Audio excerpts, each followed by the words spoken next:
Paz do Senhor, irmãos. Vamos abrir a palavra no Evangelho de João, capítulo 4, versículo 3. Deixou a Judeia e foi outra vez para a Galileia. E era-lhe necessário passar por Samaria. Quero que os irmãos prestem atenção nessa palavra aqui. Era-lhe necessário passar por Samaria. Foi, pois, a uma cidade de Samaria chamada Sicar, junto da herdade que Jacó tinha dado a seu filho José.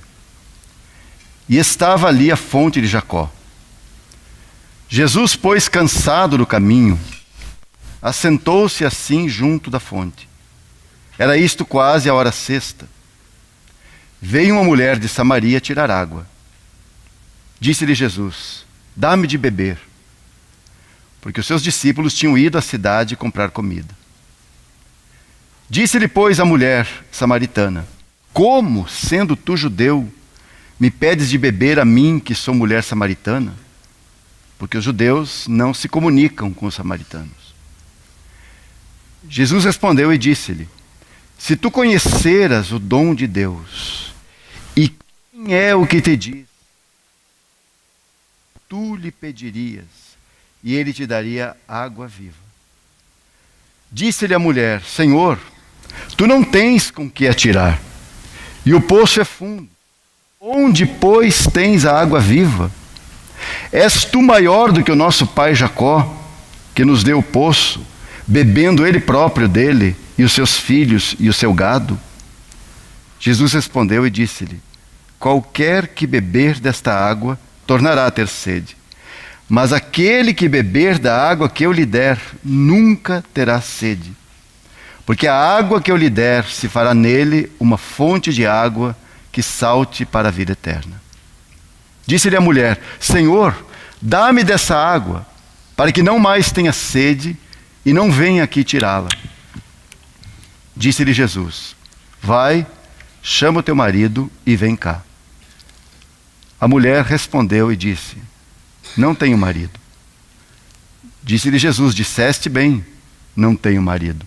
Porque tiveste 5 maridos, e o que agora tens não é teu marido. E isto disseste com verdade. Disse-lhe a mulher: Senhor, vejo que és profeta. Nossos pais adoraram neste monte, e vós dizeis que é em Jerusalém onde se deve adorar. Disse-lhe Jesus: mulher, crê-me que a hora vem, em que nem neste monte, nem em Jerusalém adorareis o Pai. Vós adorais o que não sabeis. Nós adoramos o que sabemos, porque a salvação vem dos judeus. Mas a hora vem, e agora é, em que os verdadeiros adoradores adorarão o Pai em espírito e verdade. Porque o Pai procura tais que assim o adorem. Deus é espírito, e importa que os que o adorem em espírito e verdade. Até aqui, por enquanto. Vamos orar mais uma vez, irmãos. Senhor, mais uma vez estamos aqui diante de Ti. Carecemos tanto da Tua ajuda e do Teu amparo, que possamos compreender a Tua verdade, para que possamos compreender a Tua palavra. Nós nos encomendamos a Ti nessa manhã e queremos Te dizer o quanto dependemos todos de Ti. Assim como quem fala aqui depende de Ti, todos aqui dependem do Senhor, dependem do Teu Espírito, trazendo compreensão, entendimento e revelação à Tua palavra. Por isso, dá-nos um coração atento, um ouvido bem aberto, para que possamos ouvir a Tua palavra, considerar, meditar nela. Que possamos todos ser alcançados com a Tua palavra nessa manhã. Cumpre o Teu propósito neste dia, enquanto estamos aqui reunidos. No nome do Teu precioso Filho que nós oramos. Amém, Senhor. Amém. Eu chamo a atenção dos irmãos, e já falei durante a leitura, no verso 4, quando diz que era-lhe necessário passar por Samaria. Portanto, este episódio que nós temos narrado aqui por João não é uma casualidade, né? Mas era necessário ao Senhor passar por esse lugar. Quem conhece a geografia bíblica sabe que os judeus faziam um desvio, né? Quando iam a Galileia, para não passar pela terra dos samaritanos. Mas simplesmente aqui nos diz que era ali necessário passar por Samaria. E uma outra coisa que eu quero chamar a atenção dos irmãos é o que nos diz aí no verso 5, acerca dessa cidade de Samaria, chamada Sicar. Os irmãos sabem que Sicar é Siquém no Antigo Testamento. E em Siquém nós temos um episódio muito conhecido de todos nós, que foi aquele episódio, a primeira cidade, o primeiro lugar onde Abraão construiu um altar, erigiu um altar ao Senhor. Isso está no capítulo 12 de Gênesis. Nós sabemos também que aquele altar não foi um altar para tratar do pecado de Abraão, mas aquele altar foi um altar de culto ao Senhor. Foi um altar de adoração ao Senhor. Então eu quero chamar a atenção para esses dois pontos. Primeiro, que era necessário o Senhor passar por ali. Era-lhe necessário passar por ali. E segundo, que essa cidade, onde essa história aconteceu, é essa antiga cidade de Siquém, onde Abraão edificou o seu primeiro altar na terra prometida. Esse episódio, irmãos, narrado aqui no Evangelho de João, com a mulher samaritana, ele nos chama a atenção também por mais 3 pontos, ou 3 motivos. Em primeiro lugar, essa história aqui, ela nos revela o anseio de Deus ao criar a nossa espécie nesse planeta. O que Deus pretendeu com a nossa espécie está exatamente aqui nesse capítulo. Deus nos criou, colocou nossa espécie nesse planeta para que o adorássemos, para que o homem o adore. Em segundo lugar, o segundo motivo que nos chama a atenção é que aqui está mostrado qual é a nossa maior necessidade como seres criados à imagem e semelhança de Deus. A nossa maior necessidade não é comida, não é bebida, não é vestuário, não é moradia. A nossa maior necessidade, irmãos, é encontrar a Deus e adorá-lo, viver para Ele. Essa é a nossa maior necessidade. E em terceiro lugar, essa fala do Senhor com a mulher samaritana também faz uma marca. E é uma marca que estabelece a ruptura entre um antigo sistema de coisas e o novo que foi trazido pela dispensação da graça.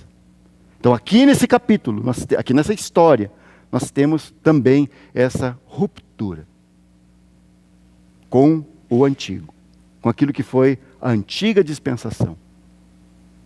Se nós tratarmos essas palavras aqui, especialmente os versos 19 ao 24, que nosso irmão leu também no começo, se nós tratarmos essas palavras como uma mera orientação, como mera direção para o tempo de louvor e adoração de nossas reuniões, irmãos, nossas reuniões coletivas, nós teremos perdido a realidade extraordinária que está por detrás dessas palavras.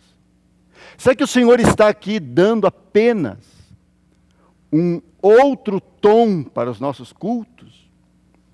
Ou essas palavras aqui, em espírito e verdade, vão mais além?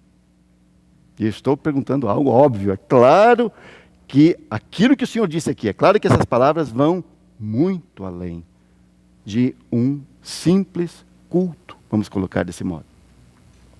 Então, se tudo que nós fizermos com essa passagem de João 4 estiver voltado para corrigir o jeito que nós lidamos com aquilo que se chama adoração no contexto das igrejas evangélicas hoje, nós perderemos de vista o peso dessas palavras, o peso por detrás dessas palavras.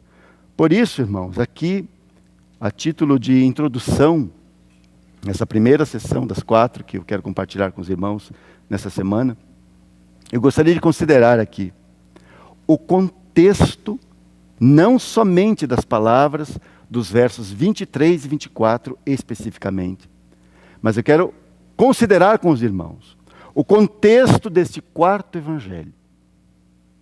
Por que João é inspirado, guiado pelo Espírito Santo, a contar esse episódio aqui com a mulher samaritana? Nós sabemos que ele é o único a registrar tal evento.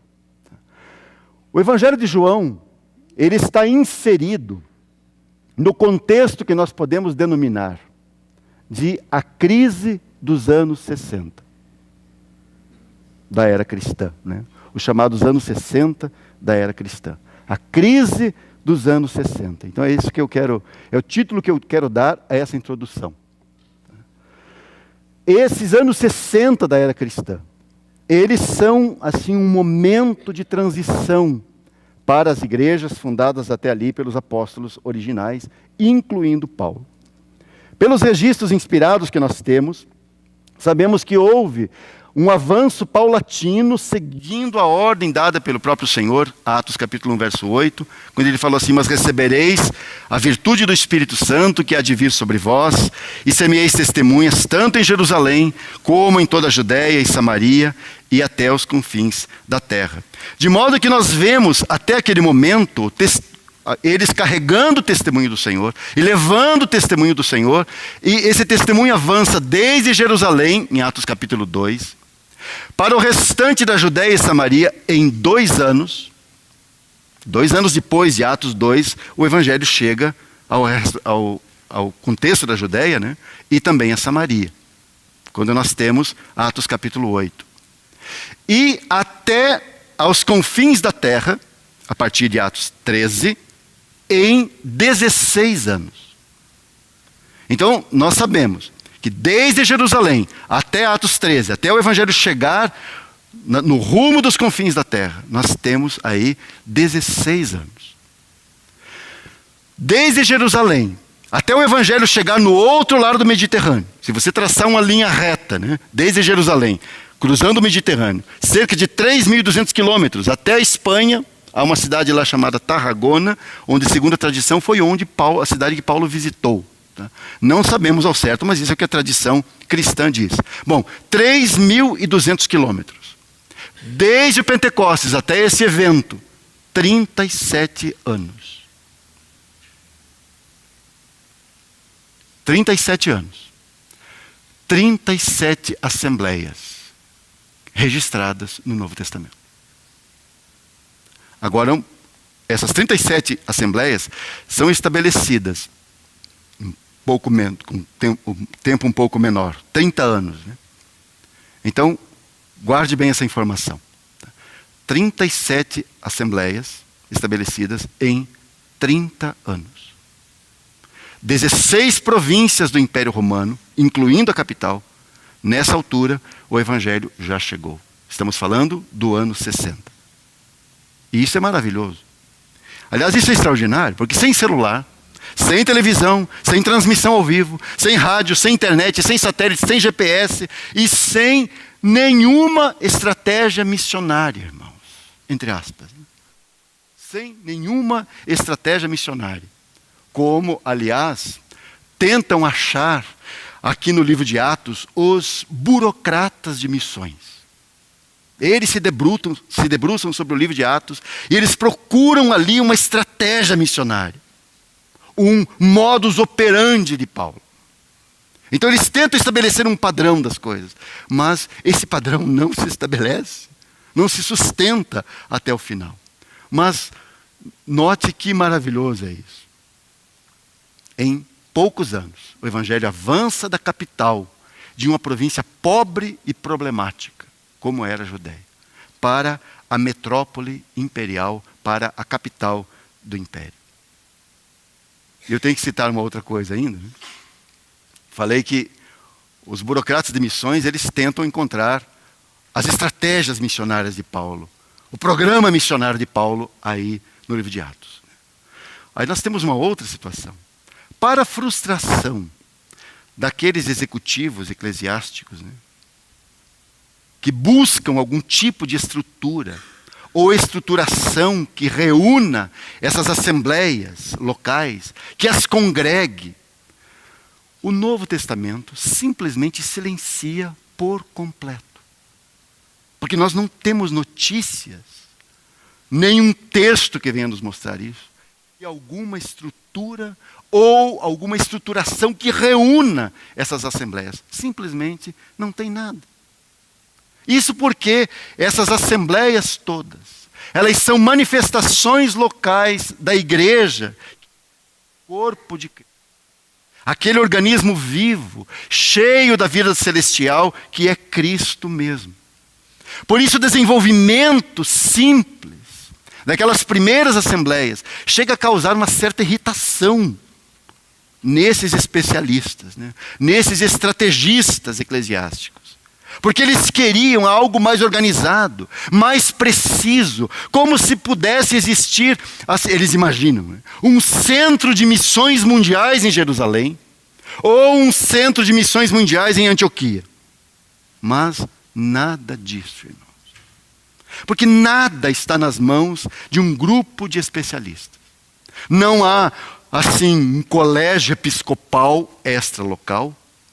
Não há um colégio apostólico. Não há uma máquina eclesiástica. Irmãos, nada disso. Tudo o que há é o governo soberano da cabeça celestial que está à destra do Pai e que através de seu espírito de habitação dirige a tudo e a todos. Sendo assim, nenhum homem pode plantar igrejas. Os irmãos entendem? Como alguém pode se atrever a plantar igrejas? Essa é uma linguagem muito comum no meio cristão evangélico. Eu chamo a atenção novamente que em cerca de 30 anos, nós temos o registro de 37 assembleias estabelecidas em todo o Império Romano. É claro que alguns hoje dizem assim, não, mas 30 anos tinha que ter muito mais. E consideram pouco, né? Acontece, irmãos, que cada uma dessas assembleias nasceu por iniciativa do Espírito Santo. Nenhuma delas nasceu assim como uma sinagoga, né? Os irmãos sabem o esquema da sinagoga, né? Você junta 10 homens, maiores de 13 anos. E você tem, se eles não concordam, estão felizes com aquela sinagoga onde frequentam, eles podem criar outra, sem problema algum. Baseado unicamente na sua insatisfação com as coisas aqui entre nós. É assim que se forma uma sinagoga. Agora você tem, a igreja não é uma sinagoga. A igreja é o corpo de Cristo. Então nenhuma dessas manifestações locais pode nascer por vontade do homem. Nenhuma delas nasceu por vontade da carne ou do homem. Como nenhum pecador nasce do alto por vontade da carne e nem da vontade do homem. Então cada uma daquelas assembleias locais era uma genuína obra espiritual. Cada uma delas. Como uma obra de arte da cabeça que é Cristo. Como uma obra de arte moldada pelo Espírito Santo. Assim foi a história de cada uma das assembleias que nós encontramos no Novo Testamento. Os irmãos devem lembrar daquela ocasião, daquele episódio, em que Paulo e Silas, durante a sua segunda viagem, Atos capítulo 16, diz que eles foram impedidos pelo Espírito Santo de anunciar a palavra na Ásia. E isso é, assim, quase um paradoxo, né? Porque eles estavam ali, irmãos, cumprindo o mandato do Senhor. Mas foram, por Ele mesmo, impedidos. Mas por acaso não há necessidade de que o Evangelho seja pregado na Ásia? Aí, isso é o verso 6. No verso 7, eles queriam ir para a Bitínia. E o texto nos diz assim, mas o Espírito não lhe permitiu. Como pode ser isso? Como nós, irmãos, cheios de vontade de fazer a obra, como nós reagiríamos? Mas o Espírito não lhe permitiu.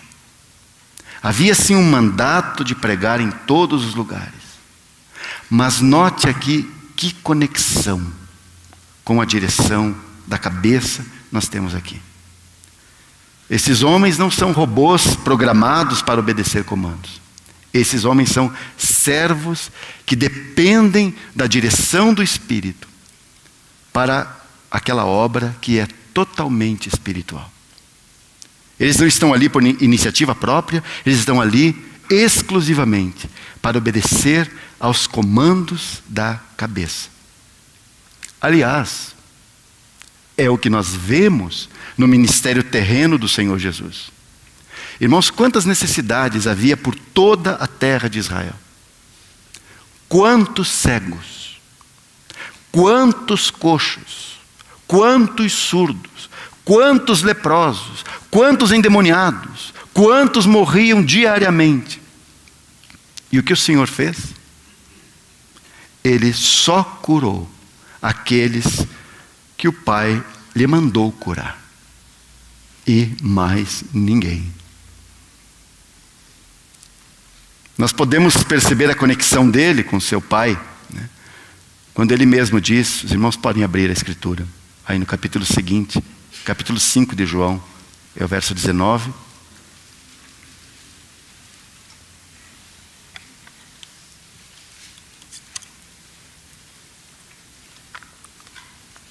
Nós vamos ler o verso 19 e também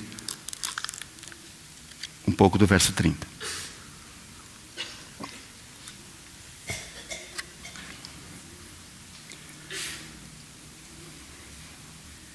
Preste atenção nessas palavras. Na verdade vos digo que o Filho, por si mesmo, não pode fazer coisa alguma. O seu nome poderia estar aqui, no lugar do Filho. O Filho, por si mesmo, não pode fazer coisa alguma, se o não vir fazer o Pai. Porque tudo quanto ele faz, o Filho o faz igualmente. Depois do verso 30. Eu não posso de mim mesmo fazer coisa alguma, porque não busco a minha vontade, mas a vontade do Pai que me enviou. E ainda o capítulo 6, verso 38. Porque eu desci do céu, não para fazer a minha vontade, mas a vontade daquele que me enviou. Você poderia dizer isso também? Porque eu nasci do alto, não para fazer a minha vontade, mas a vontade daquele que me enviou. Você já pensou, irmãos? Que conexão que há aqui. Que dependência dele. Isso porque a obra que ele veio fazer, e nós agora prosseguimos, né? Isso é uma obra espiritual. Se é uma obra espiritual, ela é uma obra que sempre tem a iniciativa dos céus. É assim, portanto, que estavam aprendendo aqueles servos de Deus no livro de Atos do Espírito Santo, como já disse alguém muito acertadamente. Atos do Espírito Santo. Isso porque a igreja, então, não é uma realização do homem, da vontade do homem. A igreja é o corpo de Cristo expresso em cada uma daquelas 37 localidades até o começo da década de 60, como nós estamos aqui tratando. A igreja é a reunião daqueles que receberam uma vida espiritual, que é a vida de Cristo. A igreja é a reunião daqueles que podem dizer, não mais eu, mas Cristo. A igreja não é outra coisa, irmãos. É a reunião daqueles que podem dizer, não mais eu, mas Cristo vive em mim. A igreja é também o conjunto daqueles dos quais o testemunho do Espírito é: não nasceram do sangue, nem da vontade da carne, nem da vontade do homem, mas de Deus. Essa é a história que nós temos até o começo dos anos 60. Mas então chega a década de 60. E o que nós temos aí? Cerca de 37 assembleias já estabelecidas, conforme o relato inspirado. E quando nós chegamos lá para o final desse livro, capítulo 20, nós encontramos Paulo retornando de sua terceira viagem. E antes de seguir para Jerusalém, onde seria preso, ele chama os anciãos de Éfeso, na cidade de Mileto, uma cidade portuária, e nas suas últimas palavras, nós temos assim um solene aviso, podemos dizer. Qual aviso?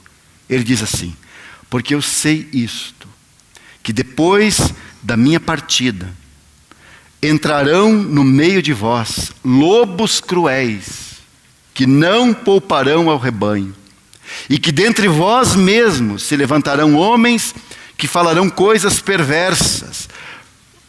Essa expressão na língua original significa coisas que desencaminham, que desviam de um foco. Então guarde bem isso. Coisas perversas aqui são coisas que desviam do foco. Para quê?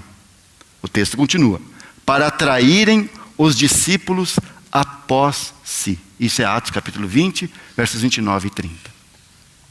Mas que coisas são essas que desencaminham? E desencaminham de quem? É óbvio que essas coisas desencaminham o povo de Deus. Os filhos do Senhor desencaminham de Cristo. Porque essas coisas que desencaminham é tudo aquilo que não é Cristo Jesus. A igreja, como o corpo de Cristo, ela tem um só centro de atração. O centro de atração da igreja é a cabeça celestial. Quem mais pode rivalizar com ele? O elemento humano. E é o que nós temos aqui.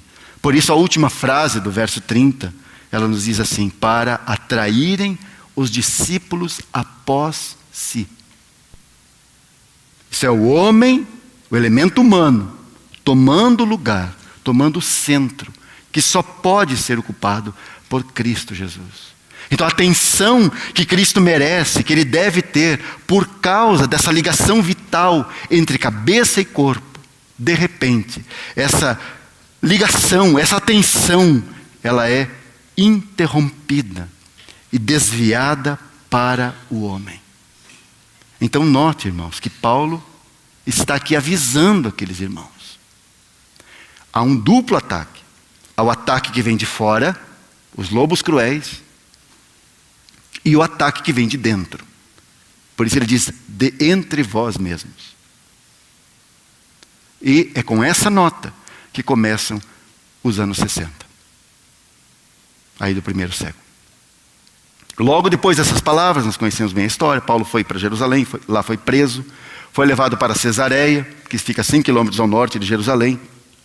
Fica ali preso por 2 anos. Depois disso foi levado a Roma. E esse fato da sua prisão, esse fato desencadeia, assim, uma série de crises nas assembleias já estabelecidas. Paulo está, assim, fora de circulação, podemos dizer. Mas graças ao Senhor, a sua palavra não está presa. E ele começa a escrever a série de cartas dos anos 60. E nelas, bem como nas demais, nós conseguimos formar, assim, um quadro muito real da crise que começa a despontar. Nós temos no Novo Testamento 21 cartas apostólicas. Dessas 21 cartas, 11 delas foram escritas nos anos 60 do primeiro século. Ou seja, Efésios, Colossenses, Filemão, Filipenses, 1 Timóteo, 2 Timóteo, Tito, Hebreus, 1 Pedro, 2 Pedro, Judas. Essas cartas são as 11 cartas escritas nos anos 60. Dessas 11 cartas, 10 delas, portanto a grande maioria, nos fornecem o quadro de crise, que é essa crise dos anos 60. Como eu disse antes, nós temos aqui um momento de transição. Paulo sofreu aqui o seu primeiro aprisionamento em Roma, Isso é desde o ano 60 até o ano 63. E conforme uma testemunha da época, ele foi solto depois disso e foi à Espanha, segundo essa testemunha da época. E agora, antes dele ser solto, ele escreve 4 cartas. Escreve Efésios, Colossenses, Filemão e Filipenses. Não é o nosso propósito entrar em cada uma dessas cartas. Eu quero apenas chamar a atenção dos irmãos para alguns detalhes nelas, que nos ajudam a formar esse quadro de crise dos anos 60. O que está acontecendo aqui? E aí nós vamos entender por que o Evangelho de João vem cair justo nesse meio. Por que o Evangelho de João é tão importante?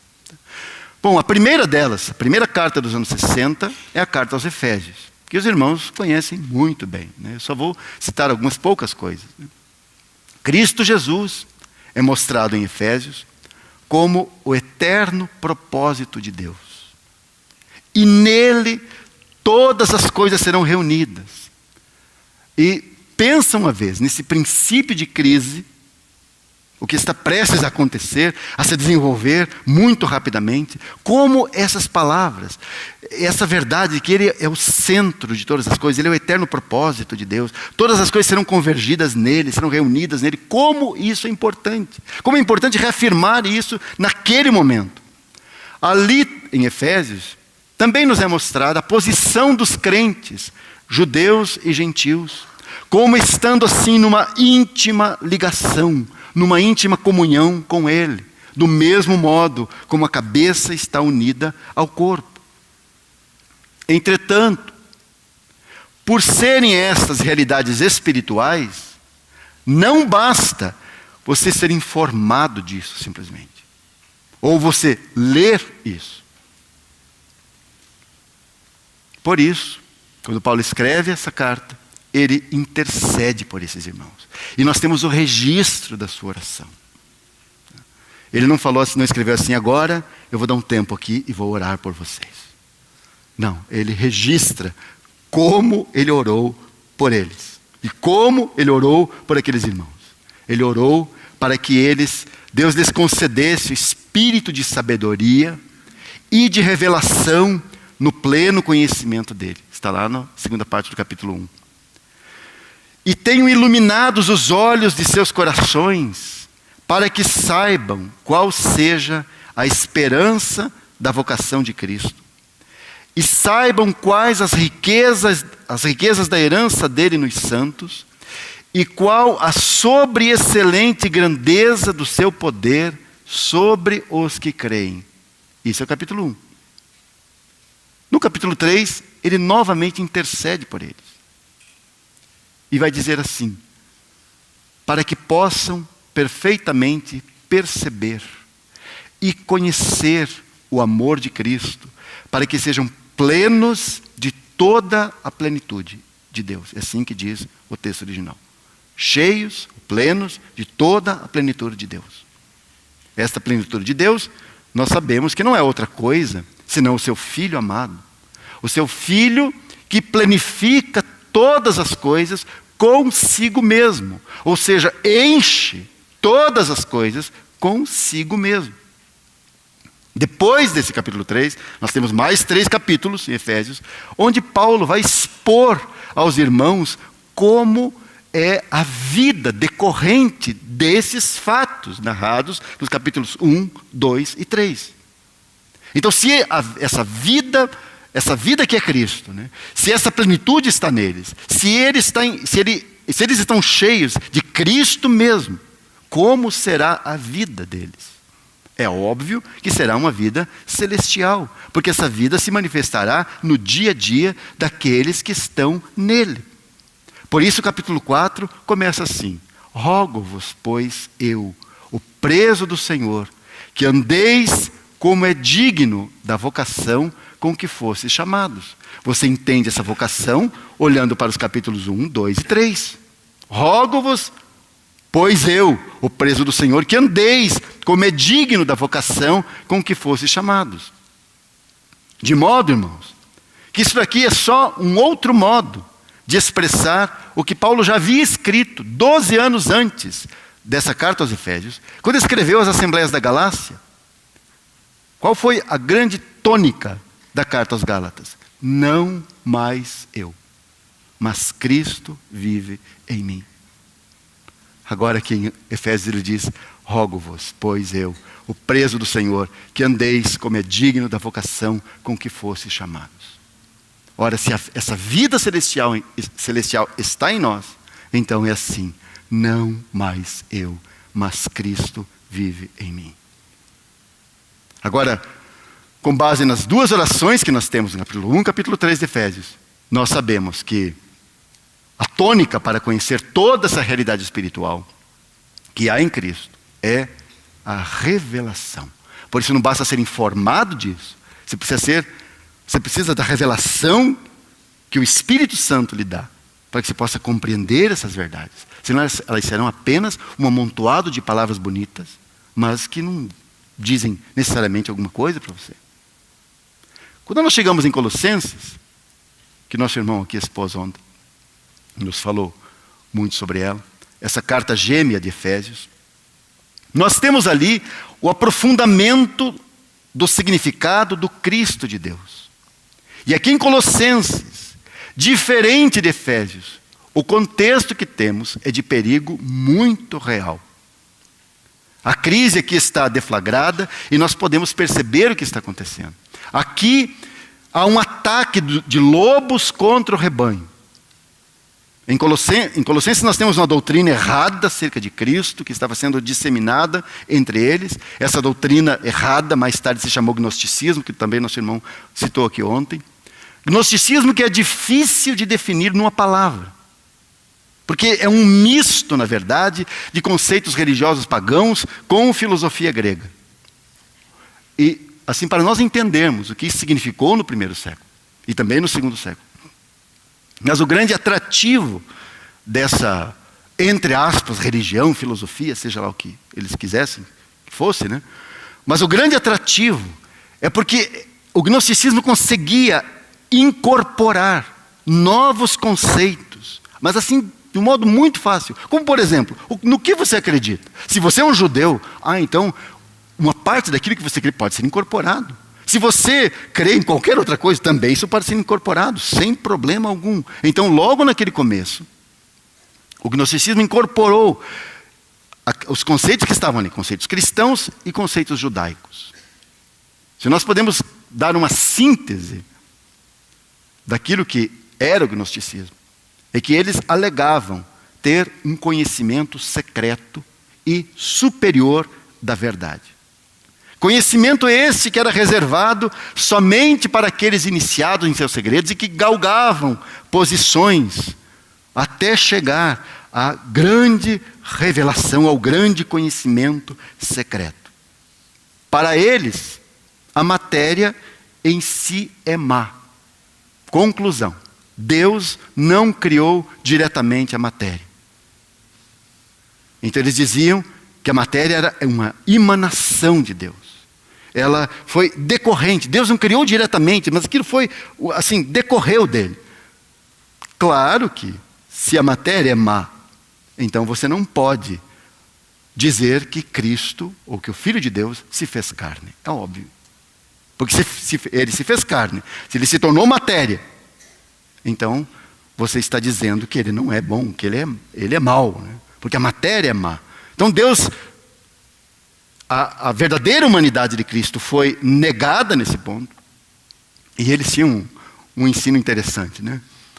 Eles diziam que o Cristo era uma influência divina, que viera sobre o homem Jesus no momento de seu batismo. E que no momento de sua morte, o Cristo deixou a Jesus antes da crucificação. E lá só morreu, então, meramente um homem. Mas ele não é Deus. Se você for pesquisar, né, e estudar o desenvolvimento de toda essa história, você vai chegar no final do primeiro século e eles já estão negando abertamente a encarnação. Por isso nós temos uma tônica no primeiro evangelho de João,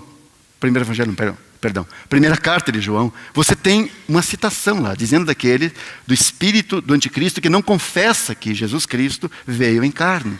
Isso é uma clara alusão ao conceito pronto do gnosticismo, que negava abertamente a encarnação.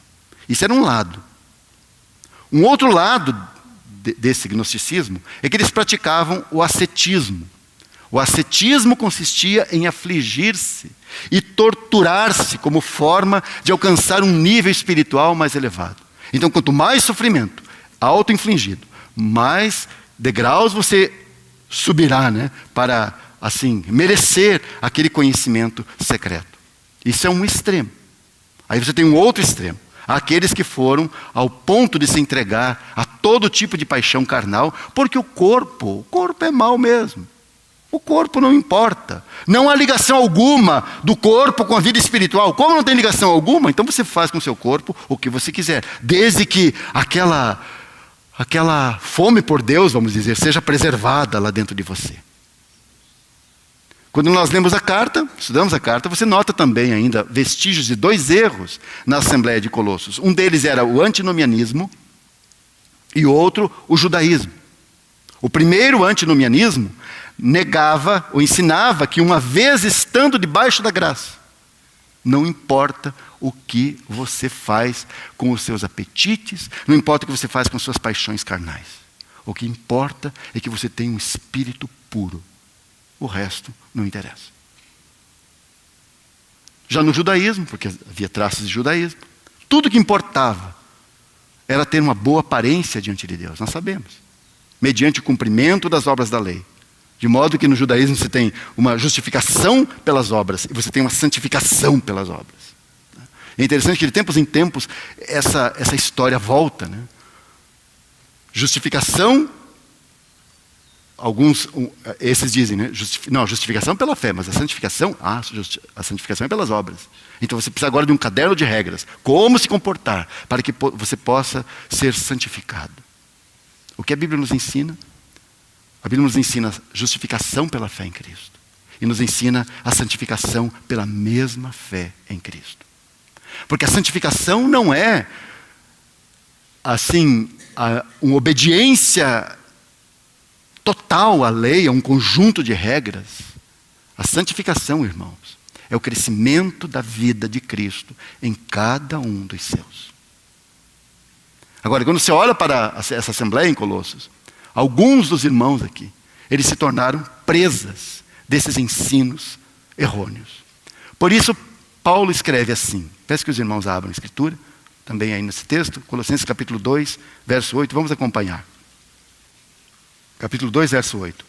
Tende cuidado, para que ninguém vos faça presa sua, por meio de filosofias e vãs sutilezas, segundo a tradição dos homens, segundo os, olha essa frase, segundo os rudimentos do mundo, e não segundo Cristo. Vamos ao verso 18, desse mesmo capítulo. Ninguém vos domine a seu bel prazer, com pretexto de humildade e culto dos anjos, envolvendo-se em coisas que não viu, estando debalde inchado na sua carnal compreensão, e não apegado à cabeça, da qual todo o corpo, provido e organizado pelas juntas e ligaduras, vai crescendo em aumento de Deus. Note bem essa expressão. O que o gnosticismo ensinava? Você pode crescer, você pode atingir patamares superiores. O que ele está dizendo aqui? Vai crescendo o aumento de Deus. Esse crescimento vem de Deus e não de você mesmo. Se, pois, estáis mortos com Cristo, quanto aos rudimentos do mundo, por que vos carregam ainda de ordenanças, como se vivesseis no mundo, tais como não toques, não proves, não manuseies? As quais coisas todas perecem pelo uso, segundo os preceitos e doutrinas dos homens, as quais têm, na verdade, alguma aparência de sabedoria, em devoção voluntária, humildade, em disciplina do corpo, mas não são de valor algum, senão para a satisfação da carne. Porque como a nossa carne se deleita em mostrar, assim, um boletim com boas notas. Nós fomos muito incentivados quando crianças, lembram? Então, aquilo permanece em nós. Como nos dá prazer, né? Você apresentar, exibir aquele relatório de notas com boas notas. Como nós gostamos disso. Por isso é tão atrativo. Por isso isso atrai o homem. Porque isso, diz Paulo, não é para outra coisa. Não são de valor algum, senão para a satisfação da carne. Isso são os versos 18 a 23 do capítulo 2. Se você voltar para o início, nos versos anteriores, no capítulo 2, Paulo falava assim: ninguém vos julgue pelo comer ou pelo beber, ou por causa dos dias de festa, ou da lua nova, ou dos sábados, que são sombras das coisas futuras. Aí tem essa frase: mas a realidade está em Cristo. Então, todas essas coisas, não faça, não toque, não beba, não coma. Sombras. Sombras, sombras e sombras. Mas a realidade está em Cristo. Olha que palavras. Se é assim, aí temos o capítulo 3, versos 1, 2 e 5. Paulo diz assim: portanto, se já ressuscitastes com Cristo, olha só, buscai as coisas de cima. Depois ele vai dizer: pensai ou concentrai-vos nas de cima. Depois lá no verso 5, um passo à frente: mortificai os vossos membros sobre a terra. E no verso 4, aí no meio, diz: Cristo que é a nossa vida. Cristo que é a nossa vida. Será que nós conseguimos notar aqui qual é a solução para os desvios doutrinários?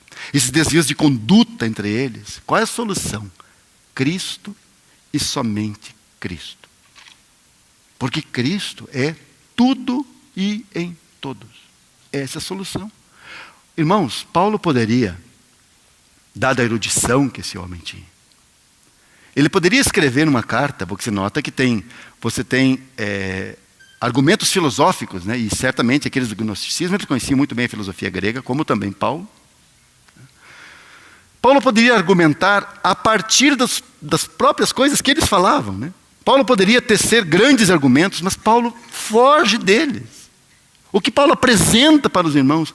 Cristo e somente Cristo. Então, ao invés de levar assim para elevados assuntos que a mente humana gosta, ele vem e apresenta simplesmente a Cristo como a solução para tudo isso, para todos esses conflitos.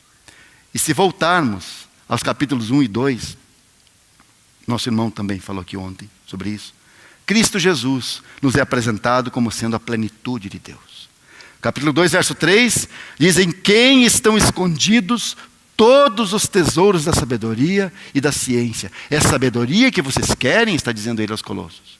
É ciência que vocês querem, pois em Cristo estão escondidos todos os tesouros da sabedoria e da ciência. Por isso, ele pôde dizer, no capítulo 1, verso 27, Cristo em vós, esperança da glória. Então isso é Colossenses.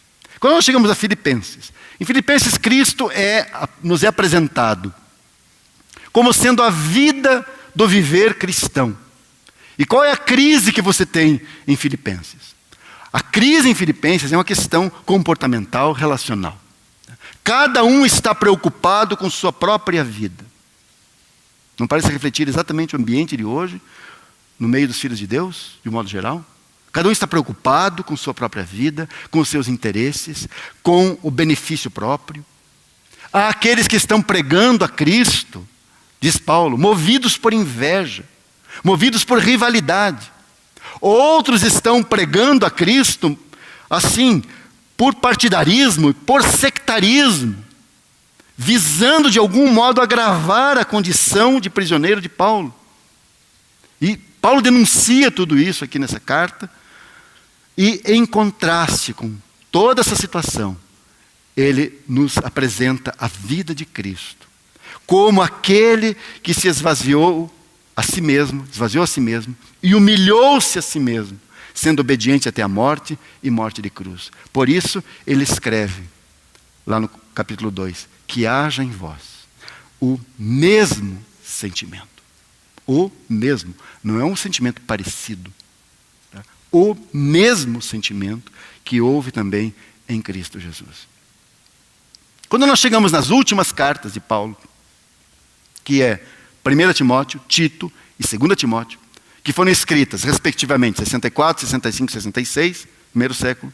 Aqui nessas 3 cartas, o quadro de crise se agrava por demais. Paulo, nessa altura, ele já havia sido solto do primeiro aprisionamento, provavelmente foi à Espanha, como planejaram 10 anos antes.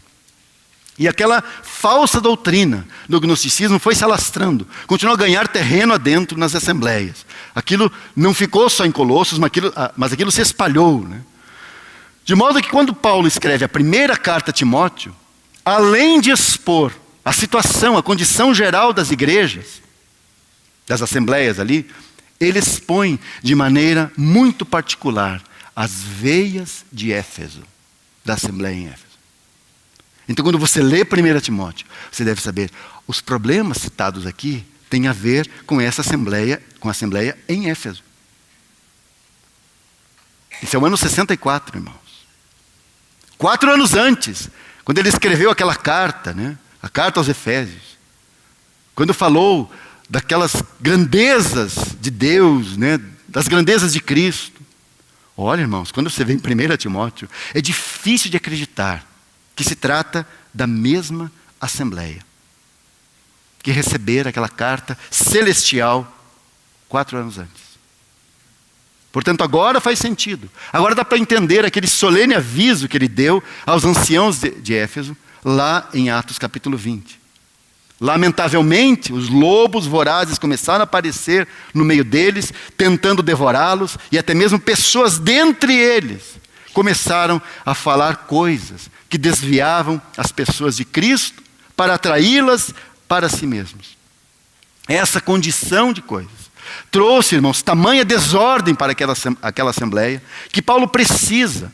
Note bem, isso é o ano 64. Paulo já havia passado por lá, já havia anciãos estabelecidos. Paulo agora, em 1 Timóteo, precisa falar quais são os requisitos para que um homem possa servir como ancião ou diácono na assembleia. Quando nós lemos aquela lista, né, nós poderíamos nos perguntar, mas espera aí, esses irmãos já não sabiam desse assunto?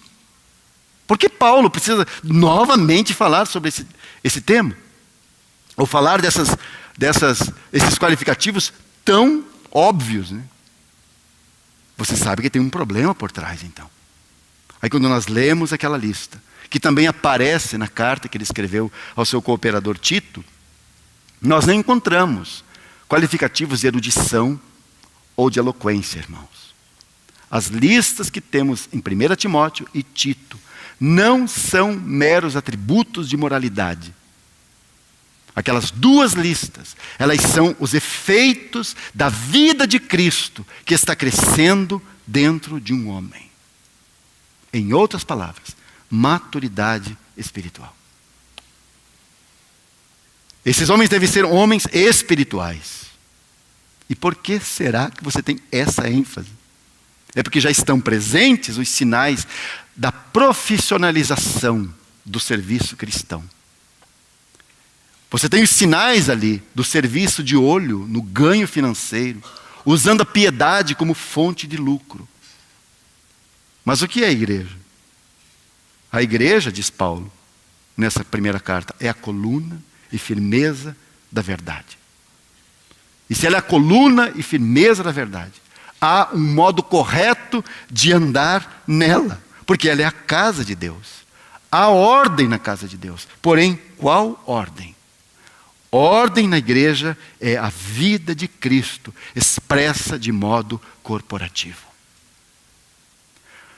Ordem não quer dizer que tudo está sendo feito de modo a agradar todos. Então, o modo como nós arrumamos as coisas, o modo como nós procedemos, é com muita ordem. Aqui as pessoas não levantam muito a voz. Aqui as pessoas não fazem muito barulho. Irmãos, isso não é ordem. Isso é jeito de ser, né? Ou então achamos que ordem é fazer as coisas desse ou daquele jeito. Não, irmãos. Ordem é a vida de Cristo, crescendo em cada um dos seus. E mais, Cristo é a disciplina de Deus na igreja. Porque Cristo é como uma régua que Deus passa. Cristo é a medida de Deus para todas as coisas. Cristo é a medida de Deus para nos avaliar. E é óbvio que essa vida que cresce é fruto dessa íntima ligação de cada membro com Ele. No mesmo ano que Paulo escreve essa primeira carta a Timóteo, há um terrível acontecimento na capital do império. Houve, os irmãos conhecem a história, um grande incêndio em Roma, que durou 7 dias, consumindo toda a cidade e matando milhares de pessoas. E naquele início, logo as suspeitas todas recaíram sobre Nero, que era o imperador, que por sua vez, diz um historiador, e aí nós não temos certeza, não podemos ter certeza, né? Mas que antes de Nero colocar a culpa sobre os cristãos, né? Primeiro ele colocou a culpa sobre os judeus de Roma. E os judeus jogaram a culpa para os cristãos. Falaram, não fomos nós, fomos os cristãos. Isso um historiador diz. Não sabemos ao certo, só sabemos que Nero, de fato, a culpa, recaiu foi colocada sobre os cristãos. Então, no meio, note bem, no meio daquela crise interna das igrejas, você tem agora uma severa perseguição, que se desencadeia contra os irmãos. E aí você tem um momento de terror. E nesse momento de terror, que Paulo foi aprisionado 2ª vez, e depois de 2 anos preso, foi decapitado junto com Pedro, por ordem de Nero, no ano 67. Agora, antes dessa prisão, né? Antes de ser decapitado, ele escreve ainda a sua 2ª carta a Timóteo. E nessa 2ª carta, assim com mais precisão, nós podemos perceber o espírito daqueles dias. Paulo diz lá que os irmãos o abandonaram. E ele estava preso, o abandonaram. E esse incansável servo do Senhor morre sozinho. Abandonado pelos irmãos. Como você pode avaliar esse abandono, irmãos? Como você pode avaliar isso? Essa indiferença. O amor de muitos se esfriará. Essa indiferença é o reflexo da diminuição da temperatura espiritual. Esse é o reflexo. Como nós falhamos aí. Nesse mesmo ano, em que Paulo e Pedro escrevem suas últimas cartas, 2 Timóteo, 2 Pedro, também Judas, irmão do Senhor, escreveu a sua curta carta. E eu quero terminar aqui falando dessas 3 cartas, rapidamente. Mas o que nos impressiona nelas é a similaridade que elas têm. A segunda epístola a Timóteo fala do abandono da ordem na casa de Deus. 1 Timóteo falou da ordem na casa de Deus, do modo digno com que você deve andar ali. Em 2 Timóteo fala do abandono dessa ordem.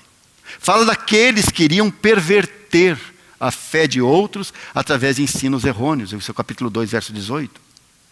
Se você vai para o capítulo 3, você tem uma terrível lista, que começa com homens da igreja. Note bem, não está falando do mundo, está falando da igreja, homens da igreja, amantes de si mesmos. É assim que começa a lista. Até chamá-los de homens maus e enganadores, que irão de mal a pior.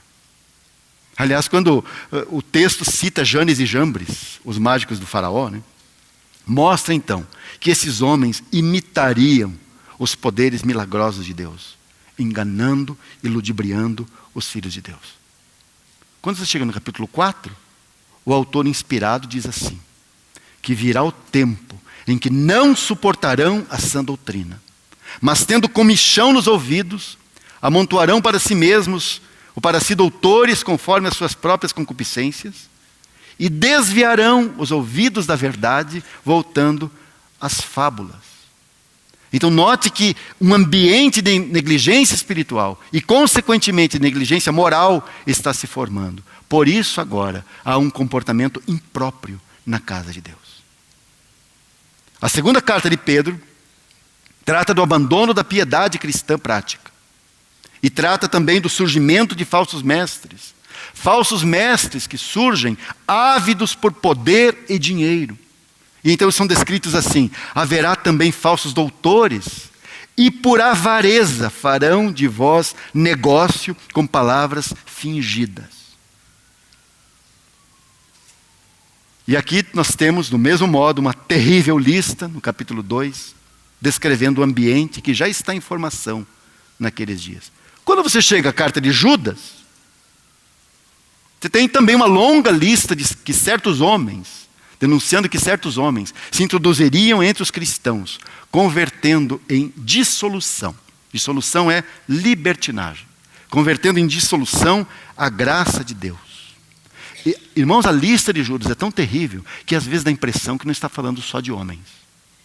Ou meramente de homens. Porque parece que a maldade descrita ali vai além, quase além daquilo que o homem é capaz de fazer.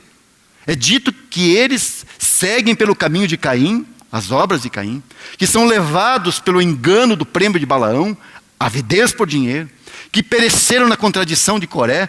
O que houve com Coré? Houve uma organização de homens ali, no Antigo Testamento, no deserto, querendo assumir uma posição sobre o povo de Deus. E finalmente, irmãos, por volta do ano 65, você tem a carta aos Hebreus. E qual o perigo que temos ali? Os crentes em Cristo, de origem judaica, aí não sabemos ao certo se é de Roma ou de Jerusalém, mas esses crentes estavam num momento muito crítico de suas vidas. Aqueles que creram em Cristo, eles foram muitas vezes expulsos de suas famílias, expulsos do convívio social. E se eles eram de Jerusalém, você sabe, eles estavam acostumados com todo aquele aparato religioso, todo aquele aparato do serviço do templo. Toda aquela estrutura lhes dava segurança, lhes dava identidade étnica. Aliás, dizem que o judaísmo nunca foi tão forte como naqueles dias. Porque sempre quando está sob pressão e opressão, então a identidade tem que ser sempre reafirmada. Então o templo servia assim como a afirmação para eles. Reafirmava a sua identidade étnica, lhes dava segurança. Aquele aparato, toda aquela estrutura lhes permitia tocar nas coisas de Deus dadas ao povo de Israel. Mas agora, os crentes em Cristo, irmãos, eles não têm mais nada. Não há mais um templo. Não há mais todo aquele sistema. Não há mais aquele aparato de culto, porque tudo agora é espiritual. Há um templo espiritual, vida espiritual, sacrifício espiritual. Nada mais daquelas coisas exteriores. Então, perceba bem. Por outro lado, há a pressão da perseguição por parte dos líderes judaicos. De outro lado, há esse sentimento interno de insegurança. Portanto, a tentação de alguns por volta do ano 65 foi de retornar ao judaísmo ou então a alguma forma que combinasse judaísmo e cristianismo. O que temos aí? A crise dos anos 60. Uma grande crise. A carta aos Hebreus resume muito bem um lado dessa crise, do que estava ocorrendo ali. Se o Senhor permitir, nós vamos continuar amanhã. E nós queremos chegar no Evangelho de João. E queremos considerar por que o Espírito Santo, especialmente, guia João, dirige João a contar essa história para nós.